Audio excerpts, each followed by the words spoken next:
কংগ্ৰেছ দলৰ জ্যেষ্ঠ নেতা বিধায়ক মাননীয় দিগন্ত বৰ্মা ডাঙৰীয়া, নলবাৰী জিলা কংগ্ৰেছৰ সভাপতি ৰাতুল পাটোৱাৰী ডাঙৰীয়া, উপস্থিত থকা প্ৰদেশ কংগ্ৰেছৰ উপসভাপতি জয়ন্ত কলিতা ডাঙৰীয়া, প্ৰদেশ কংগ্ৰেছৰ সাধাৰণ সম্পাদক অৰুণ তিৱাৰী ডাঙৰীয়া, উপস্থিত থকা প্ৰাক্তন ছ'চিয়েল মিডিয়া সভাপতি ৰাতুল কলিতা ডাঙৰীয়া, মঞ্চত উপস্থিত থকা প্ৰদেশ কংগ্ৰেছৰ সম্পাদক ৰঞ্জন ডেকা ডাঙৰীয়া, দিব্যজ্যোতি হালৈ ডাঙৰীয়া, মঞ্চত উপস্থিত থকা সাধাৰণ সম্পাদক উদিত মানু ডাঙৰীয়া, ৰিলিফ এণ্ড ৰিহেবিলিটেশ্যনৰ সভাপতি ৰঞ্জিত দাস ডাঙৰীয়া, উপস্থিত থকা আনৱাৰ আহমেদ ডাঙৰীয়া, প্ৰদীপ বৰ্মন ডাঙৰীয়া আৰু মঞ্চত উপস্থিত থকা আমাৰ দুয়োটা ব্লকৰ ব্লক কংগ্ৰেছ সভাপতিসকল, বিষয়ববীয়াসকল, মণ্ডলৰ বিষয়ববীয়াসকল, জিলা কংগ্ৰেছৰ বিষয়ববীয়াসকল, ইয়াৰ বিভিন্ন ঠাইৰ পৰা অহা শ্ৰদ্ধাৰ আই মাতৃসকল, বয়োজ্যেষ্ঠসকল, যুৱক বন্ধুসকল, সাংবাদিক বন্ধুসকল আৰু উপস্থিত থকা শ্ৰদ্ধেয় ৰাইজ, মই প্ৰথমতে পলমকৈ হ'লেও ভোগালী বিহুৰ উল্লেখ যাচিবলৈ বিচাৰোঁ। লগতে ইংৰাজী নৱবৰ্ষৰ শুভেচ্ছা জ্ঞাপন কৰিছোঁ আৰু আজি নলবাৰী জিলা কংগ্ৰেছৰ কৃতজ্ঞতা জ্ঞাপন কৰিছোঁ যে এইদিনা সকলোৱে বিহু উদযাপন কৰিলে। বিহু আনন্দ এতিয়াও আমাৰ তাত আছে, তথাপিও নিৰ্বাচন সমাগত দলে এটা কাৰ্যসূচী দিছে আৰু আজি মাত্ৰ 2-3 দিনৰ পিছত, বিহুৰ যোৱা 2-3 দিনৰ পিছত নলবাৰী জিলা কংগ্ৰেছে নলবাৰী জিলাৰ ভিতৰত এখন নহয় দুখন বিশাল অনুষ্ঠান আয়োজন কৰিবলৈ সক্ষম হ'ল। তাৰ বাবে মই সকলোকে মোৰ ফালৰ পৰা আন্তৰিক মৰম, শ্ৰদ্ধা, কৃতজ্ঞতা আৰু শুভেচ্ছা জ্ঞাপন কৰিবলৈ বিচাৰিছোঁ। শুভেচ্ছা দিবলৈ বিচাৰিছোঁ আমাৰ এই যুৱ কংগ্ৰেছৰ বন্ধুসকল, যিসকলে এটা বিশাল বাইক ৰেলী যোগেদি আমাক স্বাগতম জনালে আৰু তেওঁলোকে ইমান সুন্দৰকৈ আমাক স্বাগতম জনালে। সমগ্ৰ বৰক্ষেত্ৰীৰ ভিতৰত চৰ্চা যে এইবাৰ বৰক্ষেত্ৰীৰ ভিতৰত কংগ্ৰেছ দলৰ জয়টো নিশ্চিত। আৰু ইতিমধ্যে মই বিধায়ক দিগন্ত বৰ্মন ডাঙৰীয়াৰ পৰা সুধি আছিলোঁ যে তেওঁলোকৰ বুথ কমিটিৰ কামবোৰ কেনেদৰে চলি আছে আৰু তেওঁলোকে কৈছে যে প্ৰতিটো বুথৰ ভিতৰত আমাৰ কৰ্মীখিনি যথেষ্ট সক্ৰিয়। মোক মনত পৰে যোৱা বছৰ 28 ডিচেম্বৰ আমি প্ৰতিষ্ঠা দিৱস উদযাপন কৰিবলৈ আগবাঢ়ি গৈছিলোঁ আৰু সেই সময়ত মোক মনত পৰে অসমৰ 29,000 বুথৰ পৰা মই ৰিপৰ্ট পাই আছিলোঁ যে প্ৰতিটো বুথৰ ভিতৰত কংগ্ৰেছ দলে নিজৰ কংগ্ৰেছৰ পতাকা লৈ বুথ কমিটি সভা পাতিবলৈ সক্ষম হৈছিল। এইটোৱে প্ৰমাণ যে কংগ্ৰেছ দলৰ ভিতৰত এটা নতুন শক্তি জন্ম লৈছে। এইটোৱে প্ৰমাণ যে কংগ্ৰেছ দলৰ কৰ্মীখিনি এটা কাকো ভয় কৰা নাই। যিদৰে জুবিন গাৰ্গ স্পষ্টবাদী আছিল, কাকো ভয় কৰা নাছিল, এতিয়াও আমাৰ কংগ্ৰেছৰ কৰ্মীখিনি বাঘৰ দৰে ওলাই আহি এতিয়া কৈছে যে হিমন্ত বিশ্ব শৰ্মা ডাঙৰীয়া, আমি হিমন্ত বিশ্ব শৰ্মা ডাঙৰীয়া ভয় নকৰোঁ, আমি ৰাইজৰ লগত আছোঁ। অসমৰ ৰাইজে বিকল্প বিচাৰে, যিহেতু তেওঁলোকে প্ৰায় 20টা বছৰ হিমন্ত বিশ্ব শৰ্মা ডাঙৰীয়া বহুত ওচৰৰ পৰা দেখা পাইছে।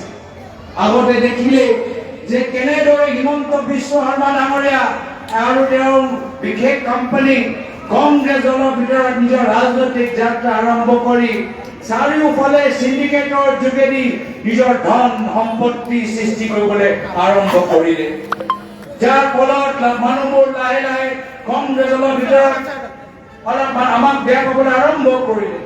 মানুহবোৰে এটা ধাৰণা ল'লে যে কংগ্ৰেছ দলৰ ভিতৰত আজি কেলেংকাৰী হৈছে। এই কেলেংকাৰী কৰা মূল খলনায়ক কোন? এই কেলেংকাৰী কৰা মূল খলনায়ক আছিলে হিমন্ত বিশ্ব শৰ্মা ডাঙৰীয়া।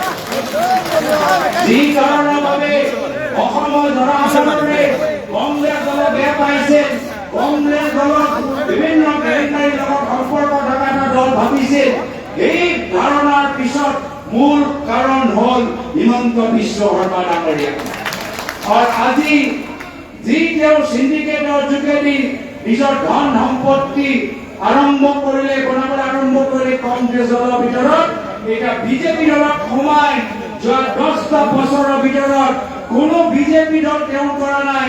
তেওঁ মাত্ৰ নিজৰ পৰিবাৰৰ নামত চাৰিওফালে বাগান ৰিজৰ্ট মাটি কিনিবলৈ আৰম্ভ কৰিছে। আৰু এইখিনিয়ে কথা এতিয়া মানুহে ঘৰে ঘৰে যে আমাৰ ঘৰৰ অৱস্থা বেয়া, কিন্তু হিমন্ত বিশ্ব শৰ্মা ডাঙৰীয়া ঘৰৰ অৱস্থা ভাল। আমাৰ ল'ৰা ছোৱালীবোৰ আমি ভালদৰে স্কুলত পঠাব পৰা নাই, কিন্তু হিমন্ত বিশ্ব শৰ্মা ডাঙৰীয়া ল'ৰাৰ নামত 18টা কোম্পানী তেওঁলোকে খুলিবলৈ আৰম্ভ কৰিছে।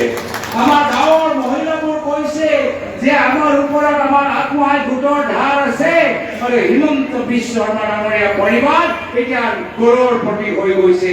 ক'ৰবাত জেনেৰেল আছে, ক'ৰবাত স্কুল আছে, ক'ৰবাত ৰিজৰ্ট আছে। এয়াও হ'ল বাস্তৱ পৰিৱেশ।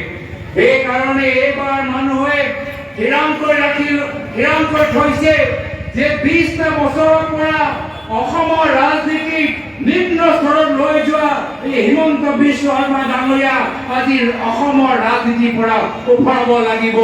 অসমৰ ভিতৰত আমি পুনৰবাৰ শান্তি ঘূৰাই নাবিচাৰো। অসমৰ ভিতৰত আমি পুনৰবাৰ আমি সম্প্ৰীতি ঘূৰাই আনিবলৈ বিচাৰো। যিদৰে প্ৰায়ত তৰুণগদেৱৰ দিনত আমি সকলে আত্মসন্মান সহকাৰে আমি জীয়াই থাকিব পাৰিছিলো, আজি এই মানুহবোৰ আকৌ কৈছে কি নহয়, যদি আমাক লাগে আত্মসন্মান, আমি হিমন্ত বিশ্ব শৰ্মা ডাঙৰীয়াক বিদায় দিব লাগিব আৰু কংগ্ৰেছৰ নেতৃত্বৰ চৰকাৰ গঠন কৰিব লাগিব। হিমন্ত বিশ্ব শৰ্মা ডাঙৰীয়া বিভিন্ন সময়ত আঁচনিৰ কথা কয় যে আমি এইখিনি আঁচনি দিছো। হয়, তেওঁলোকে কিছু আঁচনি দিছে, কিছুমানে পাইছে, বহুতে পোৱা নাই। মই আপোনালোকক সুধিছো, সকলে আঁচনি পাইছে নেকি? কওকচোন, সকলে আঁচনি পাইছে নেকি? আৰু মাত্ৰ আঁচনি দিয়া চৰকাৰৰ কৰ্তব্য নেকি? চৰকাৰৰ আৰু কাম নাই নেকি? আঁচনি বাহিৰে চৰকাৰৰ আৰু কাম নাই নেকি? মই আপোনালোকক সুধিবলৈ বিচাৰিছো যে এইখন চৰকাৰ আপোনালোকৰ ল'ৰা ছোৱালী পঢ়ি থকা স্কুলখন উন্নত কৰিব পাৰিছে নে? কওকচোন। স্কুলৰ ভিতৰত শিক্ষক দেখা পাইছে? কওকচোন। হস্পিটেল গ'লে কম দামত দৰৱ পায় নে নাপায়? কওকচোন। হস্পিটেল গ'লে তাৰ ভিতৰত ডক্টৰ পায় নে নাপায়? কওকচোন। ঠাই ঠাই তেওঁলোকে মেডিকেল কলেজ খুলিছে, কিন্তু মেডিকেল কলেজ মাত্ৰ এটা ইমাৰত আছে, মাত্ৰ বিল্ডিং আছে, বিল্ডিঙৰ ভিতৰত ডক্টৰ নাই। বিভিন্ন ঠাই মডেল স্কুল খুলিছে, স্কুলৰ বিল্ডিং আছে, কিন্তু স্কুলৰ ভিতৰত কিতাপ নাই। এতিয়া চাৰিওফালে পানীৰ পাইপ বহাই দিছে, পাইপ আছে কিন্তু পানী নাই। হয়নে নহয়? এয়া হ'ল তেওঁলোকৰ কাম। এটা পিছত এটা আমাৰ অসমৰ প্ৰত্যেক জনগোষ্ঠী জনজাতিক তেওঁ ঠগিছে, বিশ্বাসঘাতকতা কৰিছে। ধৰ্মীয় সংখ্যালঘুৰ পৰা ভাষিক সংখ্যালঘুলৈ আজি বিভিন্ন জনজাতিৰ পৰা ছটা জনগোষ্ঠীলৈ এটা জাতি নাই যাক হিমন্ত বিশ্ব শৰ্মা ডাঙৰীয়া ঠগা নাই। সেইকাৰণে আজি আমি পুনৰবাৰ ৰাইজ একত্ৰিত হৈ আমি নিজৰ স্বাভিমান আৰু নিজৰ বিবেকৰ যোগেদি হিমন্ত বিশ্ব শৰ্মা ডাঙৰীয়া চৰকাৰ ইয়াৰ পৰা খেদি পঠাব লাগিব, ইয়াৰ পৰা খেদি পঠাব লাগিব। আজি হিমন্ত বিশ্ব শৰ্মা ডাঙৰীয়া আশে পাশে মানুহবোৰ কোন? এইসকল যিসকলৰ ৰাজনৈতিক যাত্ৰা আৰম্ভ হৈছিলে কণী চিণ্ডিকেটৰ পৰা, ব্ৰইলাৰ চিণ্ডিকেটৰ পৰা। আজি তেওঁলোকৰ কাম আজিও একেদৰে। এজন মন্ত্ৰী আছে গৰু চিণ্ডিকেট লগত সম্পৰ্ক থকা। আজি অসমৰ ভিতৰত কিমান গৰু চিণ্ডিকেট চলি আছে কওকচোন? গৰু চিণ্ডিকেট আছে নে নাই কওক? এই গৰু চিণ্ডিকেটৰ ভিতৰত বিজেপি মানুহ আছে নে নাই কওকচোন? গৰু নামত ভোট বিচাৰে, গৰু নামত ব্যৱসায় কৰে। এয়া হ'ল হিমন্ত বিশ্ব শৰ্মা ডাঙৰীয়া। আজি অসমৰ উজনি অসমলৈ গ'লে এতিয়া মানুহবোৰ গোহালিৰ ভিতৰত গৰু ৰাখিবলৈ ভয় কৰে। এই গৰু চিণ্ডিকেট ইমান ডাঙৰ হৈ গৈছে যে চিণ্ডিকেটৰ মানুহবোৰ গোহালিৰ পৰা গৰুবোৰ লৈ তেওঁলোকে গুচি যায়। এনেকুৱা এটা অৱস্থা। যি গৰু ইয়াত অসমৰ ভিতৰত 4,000, 5,000 টকাত পায়, তেওঁলোকে গৈ মেঘালয়ত 40,000, 50,000 টকা তেওঁলোকে বিক্ৰী কৰে। আজি আমি কৰ্মহীন অসমৰ কথা চিন্তা কৰো, প্ৰগতিশীল অসমৰ কথা চিন্তা কৰো, স্বনিৰ্ভৰশীল অসমৰ কথা চিন্তা চিন্তা কৰোঁ কিন্তু আপোনালোকে কওক অসমৰ ভিতৰত কোনটো আমি সামগ্ৰী উৎপাদন কৰি আমি বাহিৰলৈ পঠাব পাৰিছোঁ কোনটো সামগ্ৰী আমি উৎপাদন কৰি বাহিৰলৈ পঠাব পাৰিছোঁ আজি চাহ আমি দেখা পাইছোঁ যে আজি অসমৰ ভিতৰত আমি চাহ বাহিৰত নহয় বাহিৰৰ পৰা নেপালৰ চাহ আজি অসমৰ ভিতৰত আহিছে ভাৰতৰ ভিতৰত এতিয়া চাৰিওফালে অসমৰ চাহ নহয় ভাৰতৰ ভিতৰত কেতিয়াবা কেনিয়াৰ চাহ আহে কেতিয়াবা শ্ৰীলংকাৰ চাহ আহে কেতিয়াবা নেপালৰ চাহ আহে এতিয়া আমি নিজৰ অসমৰ চাহটো আমি পৰৱৰ্তী দিনত পাবলৈ আমি টান হৈ যাব আজি এনেকুৱা এটা অৱস্থা আজি মানুহবোৰে খেতি কৰে বিভিন্ন ধৰণৰ আত্মসহায়ক গোটৰ যোগেদি আজি খেতি কৰে কিন্তু আজি বজাৰৰ ভিতৰত উচিত মূল্য নাপায় আজি তিনিচুকীয়া দলৰ দিনাগতে আলু খেতি কৰা মানুহবোৰ আজি কোনো মূল্য পোৱা নাই কিমান কষ্ট কৰে আজি এনেকুৱা ধৰণৰ অৱস্থা কিয় কি অসমত থকা সিন্ডিকেট কৰা মানুহবোৰ নিবিচাৰে যে অসম উৎপাদনশীল হ'ল তেওঁলোকৰ উদ্দেশ্য এটাহে যে বাহিৰৰ পৰা ট্ৰাকত বস্তুখিনি আহক আৰু গেটত তেওঁলোকে প্ৰত্যেক ট্ৰাকৰ পৰা 1.5 লাখ টকা সংৰক্ষণ কৰক এয়া হ'ল তেওঁলোকৰ কাম তেওঁলোকে নিবিচাৰে যে আমি নিজে নিজৰ ভৰিৰ ওপৰত থিয় হওঁ তেওঁলোকৰ উদ্দেশ্য এটাহে বাহিৰৰ পৰা যিমানখিনি বস্তু আহিব লাগে আহক প্ৰতিটো টকাৰ পৰা তেওঁলোকে 1 লাখ 1.5 লাখ টকা লৈ নিজৰ ধন সম্পত্তি ঘৰ 5-star ঘৰ বনাব এনেকুৱা এটা অৱস্থা আজি আমি সেইকাৰণে একত্ৰিত হৈছো এখন নতুন বৰ অসমৰ কল্পনা কৰি যি অসমৰ ভিতৰত আমাৰ স্বাভিমান থাকিব আত্মসন্মান থাকিব সম্প্ৰীতি থাকিব এনাজৰি থাকিব য'ত আমি নিজে কিবা খেতি কৰি নিজে নিজৰ ব্যৱসায় কৰি নিজে নিজৰ দোকান কৰি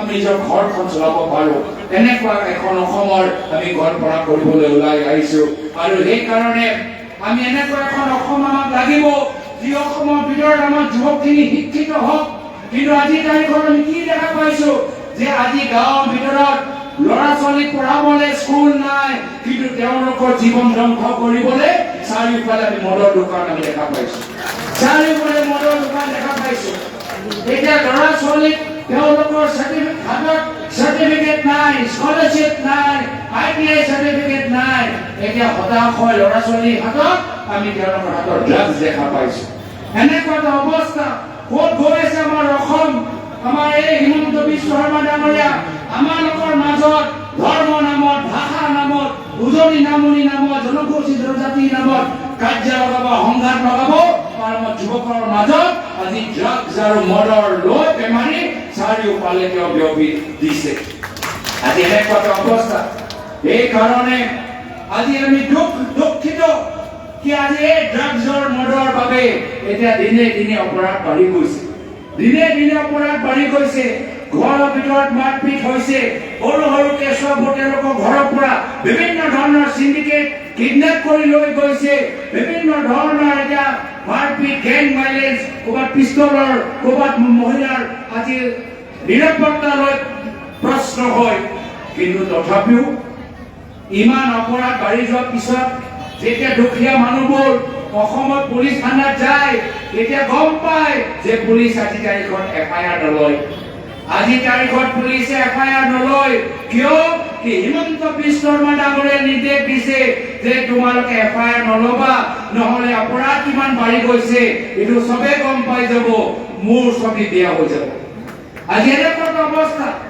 আজি দিনে দিনে অপৰাধ বাঢ়ি গৈছে হস্পিটেলৰ ভিতৰত মানুহবোৰৰ ভৰ্তি বাঢ়ি গৈছে কিন্তু পুলিচ থানাত গ'লে দেখা পাব যে আগতে যিমান কেছ ৰেজিষ্টাৰ হৈছে তাতকৈ 4 গুণ কম কেছ আজি তাৰিখত হৈছে তো এটা পিছত এটা ভুৱা প্ৰতিশ্ৰুতি এটা পিছত এটা ভুৱা ছবি অসম ভিতৰত ঢেৰ মুখ্যমন্ত্ৰী দেখা পালো কিন্তু আটাইতকৈ মিছলীয়া মুখ্যমন্ত্ৰী হ'ল হিমন্ত বিশ্ব শৰ্মা ডাঙৰীয়া আটাইতকৈ মিছলীয়া মুখ্যমন্ত্ৰী হ'ল হিমন্ত বিশ্ব শৰ্মা ডাঙৰীয়া যি 10 বছৰ কংগ্ৰেছ ভিতৰত থাকি মাত্ৰ নিজকে ধনী কৰিলে এতিয়া 10 বছৰত বিজেপি মাত্ৰ নিজকে ধনী কৰিছে এতিয়া আমাক এজনৰ অসম নালাগে আমাক আমাৰ অসম লাগে য'ত আমাৰ মতে আমাৰ সপোন বাস্তৱ হ'ব এজনৰ সপোন নহয় য'ত আমাৰ ঘৰৰ উন্নতি হ'ব এজনৰ নহয় য'ত আমাৰ ল'ৰা ছোৱালীবোৰ উচ্চ শিক্ষিত হ'ব এজনৰ নহয় এই নতুন বৰ অসমৰ কল্পনা কৰোঁতে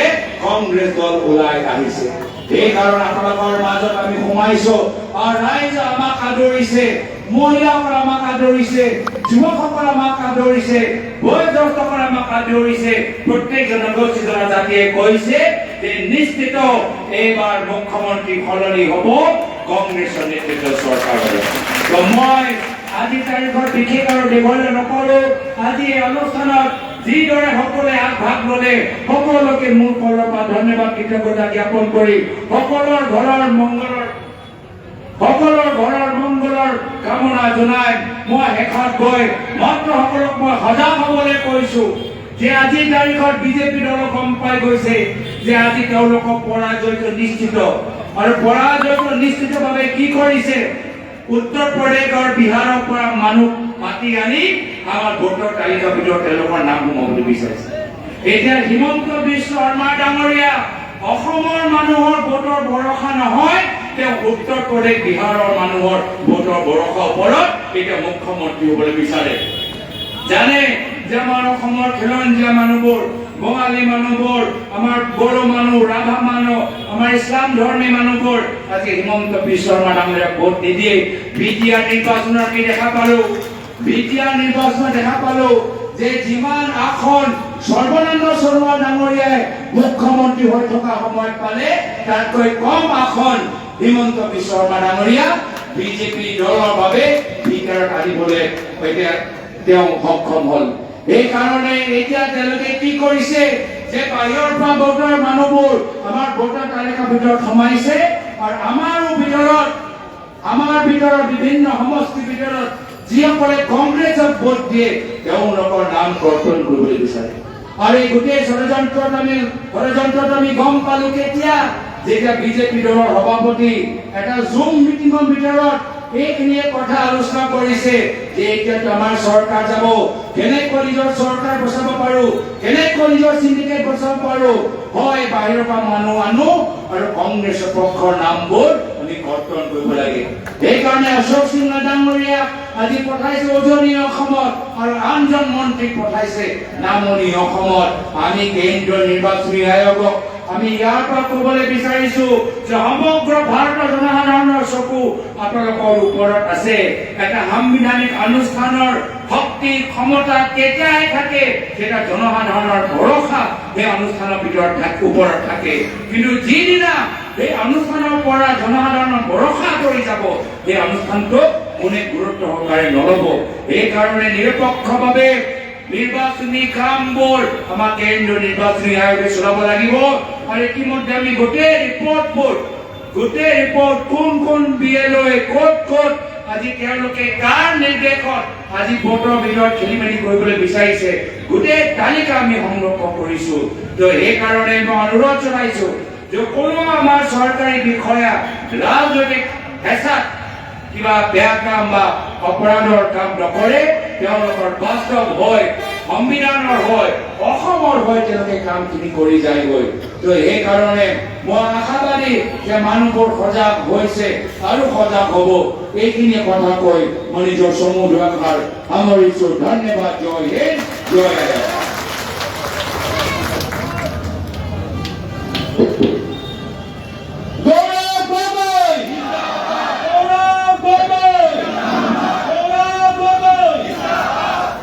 ধন্যবাদ। মই দীঘলীয়া নকৰিম কাৰণ বহুত দেৰি হৈছে। মই এতিয়া সভাপতি হিচাপে সভাপতিৰ মন্তব্য মই খুব দীঘলীয়া নকৰোঁ। মই সকলোকে কৈছোঁ যে আজি